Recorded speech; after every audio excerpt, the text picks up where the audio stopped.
Viewers, আপনারা দেখতে পাচ্ছেন গণপ্রজাতন্ত্রী বাংলাদেশ সরকারের সংস্কৃতি বিষয়ক মন্ত্রণালয়ের আর্কাইভস ও গ্রন্থাগার অধিদপ্তরের একটি নিয়োগ বিজ্ঞপ্তি প্রকাশিত হয়েছে। তারিখ 29/3/2023। এখানে নারী পুরুষ উভয়ই আবেদন করতে পারবেন। চলুন বিস্তারিত দেখে নেওয়া যাক। নিয়োগ বিজ্ঞপ্তি।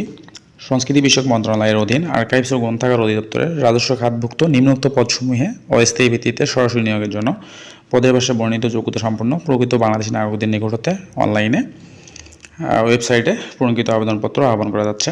অনলাইন ব্যতীত কোনো আবেদন গ্রহণ করা হবে না। এখানে অনেকগুলো পদ বিদ্যমান রয়েছে। প্রথম পদটির নাম হচ্ছে কম্পিউটার অপারেটর, গ্রেড 13, জাতীয় বেতন স্কেল 2015 অনুযায়ী, বেতন 11,000 থেকে 26,590 টাকা, বয়স 29 বছর, পদের সংখ্যা 1টি, শিক্ষাগত যোগ্যতা অভিজ্ঞতা কোনো শিক্ষিত বিশ্ববিদ্যালয় হইতে বিজ্ঞান বিভাগে স্নাতক সম্মান বা সমানের ডিগ্রি এবং কম্পিউটার মুদ্রাক্ষরে প্রতি মিনিটে বাংলায় 25 শব্দ এবং ইংরেজিতে 30 শব্দের গতিসহ সংশ্লিষ্ট বিষয়ে স্ট্যান্ডার্ড অ্যাপটিটিউড টেস্টে উত্তীর্ণ হতে হবে। 2 নম্বর পদটির নাম হচ্ছে জুনিয়র টেকনিক্যাল অ্যাসিস্ট্যান্ট, জাতীয় বেতন স্কেল 2015 অনুযায়ী, বেতন 10,200 থেকে 24,680 টাকা, গ্রেড 14, বয়স হচ্ছে 29 বছর, পদের সংখ্যা 1টি, শিক্ষাগত যোগ্যতা কোনো শিক্ষিত বিশ্ববিদ্যালয় হইতে ইতিহাস বা ইসলামের ইতিহাস বিষয়সহ স্নাতক ডিগ্রি এবং কম্পিউটার পরিচালনায় বেসিক ট্রেনিং থাকতে হবে।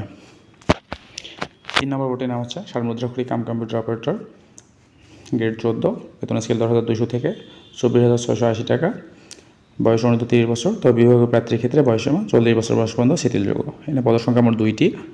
শিক্ষাগত যোগ্যতা অভিজ্ঞতা হচ্ছে কোনো স্বীকৃত বিশ্ববিদ্যালয় হতে অনন্য দ্বিতীয় শ্রেণী বা সমানের সিজিপিএতে স্নাতক বা সমানের ডিগ্রি, কম্পিউটার ব্যবহারের দক্ষতা এবং ষাটলিপিতে যথাক্রমে প্রতি মিনিটে বাংলায় 45 এবং ইংরেজিতে 70 সর্বনিম্ন গতি থাকতে হবে এবং কম্পিউটার মুদ্রাক্ষরে প্রতি মিনিটে গতি ইংরেজিতে 30 শব্দ এবং বাংলায় 25 শব্দ থাকতে হবে।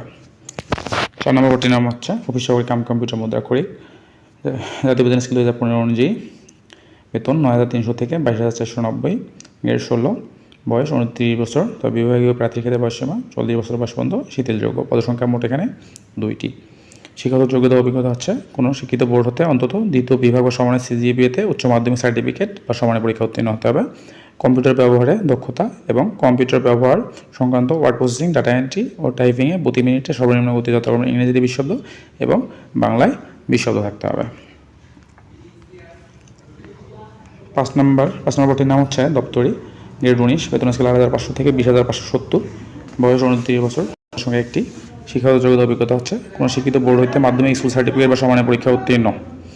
6 নম্বর পদটির নাম হচ্ছে বুক শর্টার, এখানে গ্রেড 19, বেতন স্কেল 8,500 থেকে 20,570, এখানে বয়স 29 বছর, এখানে মোট পদের সংখ্যা 3টি, শিক্ষাগত যোগ্যতা অভিজ্ঞতা হচ্ছে কোনো শিক্ষিত বোর্ড হতে মাধ্যমিক স্কুল সার্টিফিকেট বা সমানের পরীক্ষায় উত্তীর্ণ হতে হবে। 7 নম্বর এবং সর্বশেষ পদটির নাম হচ্ছে অফিস সহায়ক, বেতন স্কেল 8,250 থেকে 20,010, গ্রেড 20, বয়স 29 বছর, পদের সংখ্যা 6টি, শিক্ষাগত যোগ্যতা অভিজ্ঞতা কোনো শিক্ষিত বোর্ড হতে মাধ্যমিক স্কুল সার্টিফিকেট পরীক্ষায় উত্তীর্ণ হতে হবে। শুধু নিম্নবর্ণিত জেলার প্রার্থীগণ আবেদন করতে পারবেন। আপনারা আপনাদের জেলা দেখে নেবেন, আপনি কোন জেলার অধিবাসী সে অনুযায়ী আপনারা আবেদন করতে পারবেন।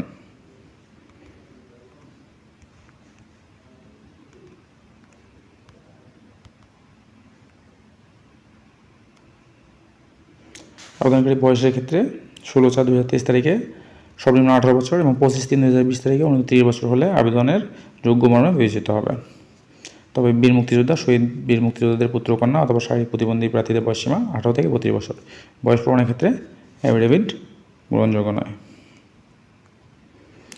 আপনারা আবেদনপত্র পূরণ সংক্রান্ত শর্তাবলী জেনে নেবেন। আগ্রহী প্রার্থীরা nanl.teletalk.com.bd ওয়েবসাইটে আবেদন পূরণ করতে পারবেন। আবেদনের সময় সীমা নিম্নে দেওয়া আছে। অনলাইনে আবেদনপত্র পূরণ ও পরীক্ষার ফি জমা দানের শুরুর তারিখ হচ্ছে 2/4/2023 সকাল 10টা এবং অনলাইনে আবেদনপত্র জমা দানের শেষ তারিখ হচ্ছে 16/4/2023 বিকেল 4টা। অনলাইনে সাবমিট দেওয়ার পর আপনারা 72 ঘন্টার মধ্যে SMS এর মাধ্যমে পরীক্ষার ফি জমা দেবেন।